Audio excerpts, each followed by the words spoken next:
ایک عورت قیامت والے دن اس آدمی کو جس کے لیے جنت کا فیصلہ ہو چکا ہوگا اس کو گریبان سے پکڑ کر جہنم میں لے کر جائے گی۔ اے اللہ، یہ میرا باپ تھا، اس نے میرا بڑا خیال رکھا تھا، لیکن اس نے مجھے دین کے بارے میں کبھی نہیں کہا، یہ آج جنت میں جائے اور میں جہنم کے اندر چلی جاؤں۔ اے اللہ، انصاف سے بعید ہے۔ اللہ فرمائیں گے اس کو ساتھ لے کر جا۔ خامند کو جہنم میں لے کر جائے گی، بیٹے کو جہنم میں لے کر جائے گی۔ یہ اللہ فرماتے ہیں ان من ازواجکم واولادکم عدوا لکم۔ سوچنے کی چیز ہے کہ اللہ پاک نے بیوی کو اور اللہ پاک نے اولادوں کو دشمن کیوں قرار دیا؟ یہ صرف ہماری تعلیم و تربیت کی وجہ سے دشمن بھی بن سکتی ہیں، اور ہماری اچھی تعلیم و تربیت کی وجہ سے ہمارے لیے ذخیرہ آخرت بھی بن سکتی ہیں۔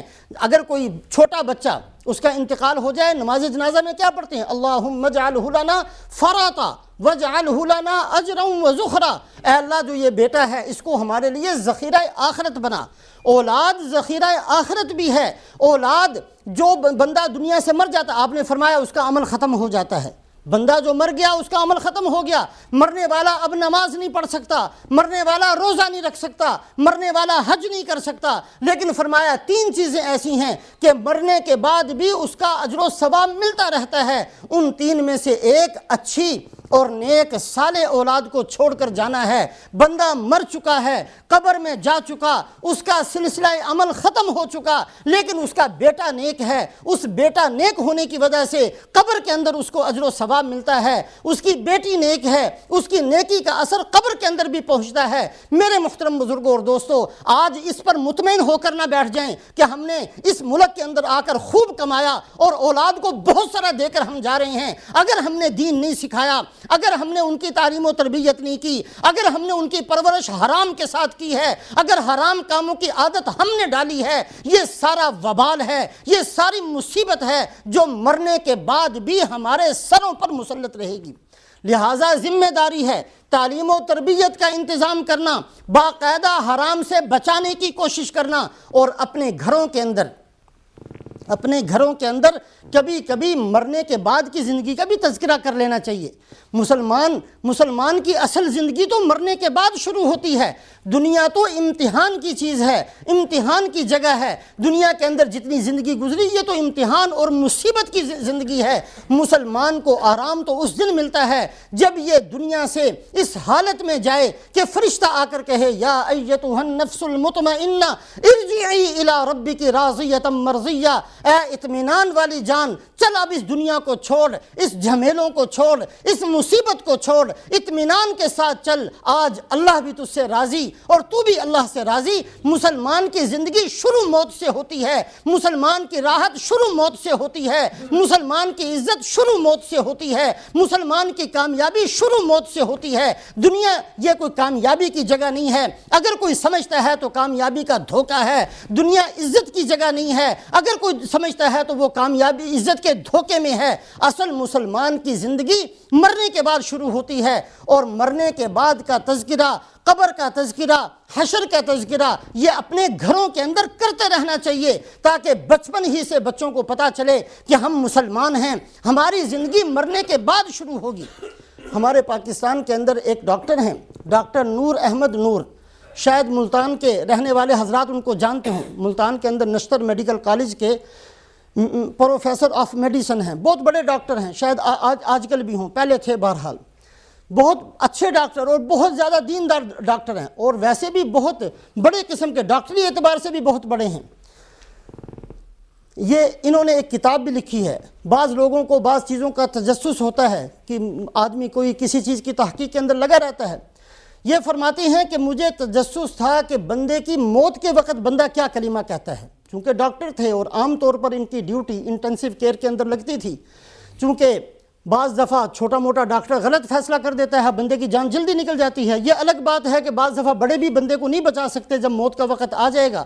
کلا اذا بلغت الحلقوم وانتم حینئذ تنظرون ونحن اقرب الیہ منکم ولکن لا تبصرون۔ اللہ فرماتے ہیں جب جان حلق کے اندر پہنچ جاتی ہے تم بہت کہا کرتے تھے مرنا مرنا کچھ نہیں، اب اس کو بچا کر دکھاؤ۔ بہرحال موت کا وقت تو مقرر ہے، لیکن بہت بڑے اور سمجھدار اور تجربہ کار ڈاکٹر کو ایسے وقت پر اس کی ذمہ داری لگائی جاتی ہے۔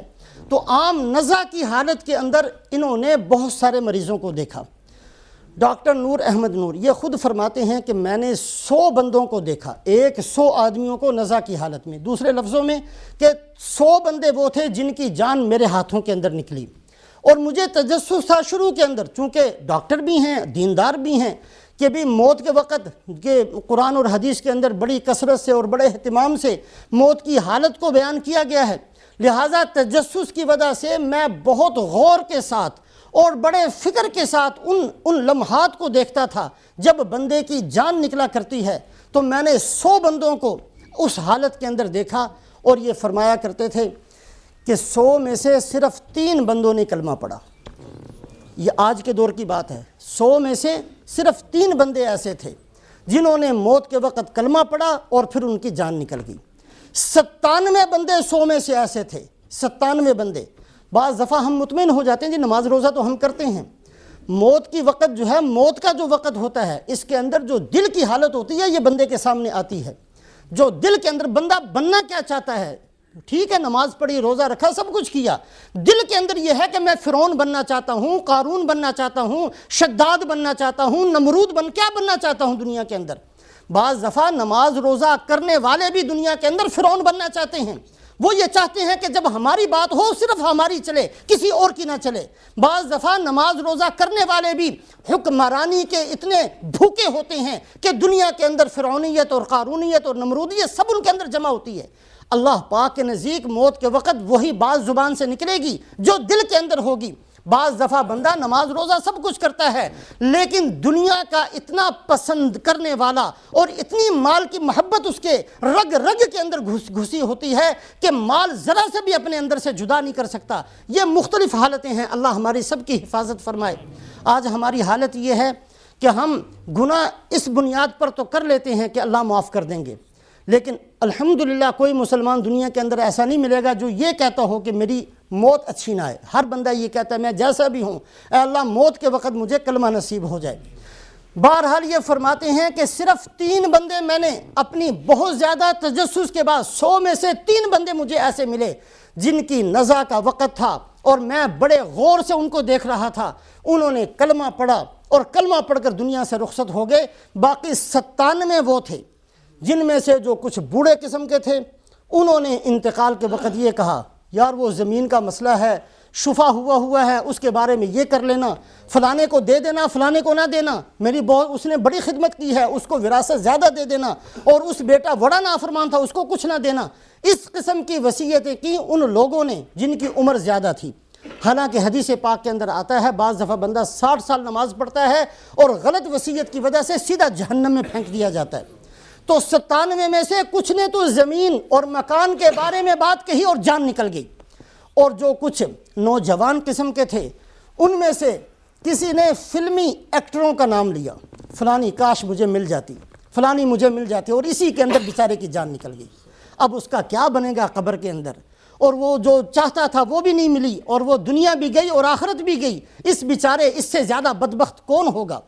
اور کسی جو نوجوان تھے ان میں سے کسی نے گانے گاتے ہوئے اپنی جان کو دے دیا۔ تو مختلف انہوں نے 97 بندے، 100 میں سے 97 وہ تھے جنہوں نے کسی نے آخر وقت میں کوئی کھانے کی چیز مانگی، پینے کی چیز مانگی، فلموں کے گانے گائے، اداکاروں کو یاد کیا اور زمین کے باتیں کی اور پیسوں کی بات کی، اور ان کی جان نکل گئی۔ اور صرف 100 میں سے 3 وہ تھے جنہوں نے لا الہ الا اللہ محمد الرسول اللہ پڑھا اور دنیا سے گئے۔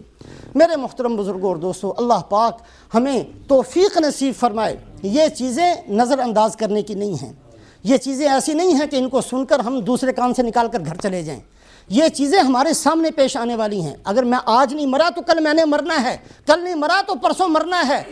جب موت آئے گی کوئی مجھے نہیں بچا سکتا، قبر میں یقیناً میں نے جانا ہے، کوئی دنیا کی طاقت مجھے نہیں روک سکتی، نہ مجھے بچا سکتی ہے۔ حشر کا مسئلہ یقیناً میرے سامنے پیش آنا ہے، پرصراط کا مسئلہ یقیناً ہمارے سامنے پیش آنا ہے۔ یہ وہ چیزیں نہیں ہیں کہ جن کو ہم نظر انداز کر دیں، جن کو ہم اگنور کر دیں، جن کو ہم سنی انسنی کر دیں، جن کو سن کر بھول جائیں۔ یہ وہ چیزیں ہیں جن کو ہم مانتے ہیں، ہمارا یقین ہے، ہمارے سامنے پیش آنے والی ہیں، قرآن کے اندر بیان کی گئی ہیں، حدیث پاک کے اندر بیان کی گئی ہیں۔ اپنی اولادوں کی مسلمان بن کر تربیت کرنا سیکھیں۔ کوئی فرق نہیں پڑتا اگر ہماری اولادیں 2 کپڑوں کے اندر رہ جائیں گی، کوئی فرق نہیں پڑتا اگر جھونپڑی کے اندر زندگی گزار لیں گی۔ جب ماں باپ نے اولاد کی تعلیم و تربیت کی تو امام بخاری جیسے پیدا ہوئے، اور جب ہم لوگ اپنی اولادوں کی تربیت سے غافل ہو گئے تو بڑے بڑے نیک گھروں کے اندر بڑے بڑے بے دین قسم کے لوگ پیدا ہوئے ہیں۔ تاریخ اٹھا کر دیکھ لیں، سارے واقعات بیان نہ کیے جا سکتے ہیں، نہ کرنے کا وقت ہوتا ہے، لیکن اس بات کو کبھی بھی نظر انداز نہ کریں کہ یہ ہماری ذمہ داری ہیں۔ ہم نے مرنا ہے اور ان قریب ہم نے قبر کے اندر پہنچنا ہے۔ اللہ پاک ہم سب کو عمل کی توفیق نصیب فرمائے۔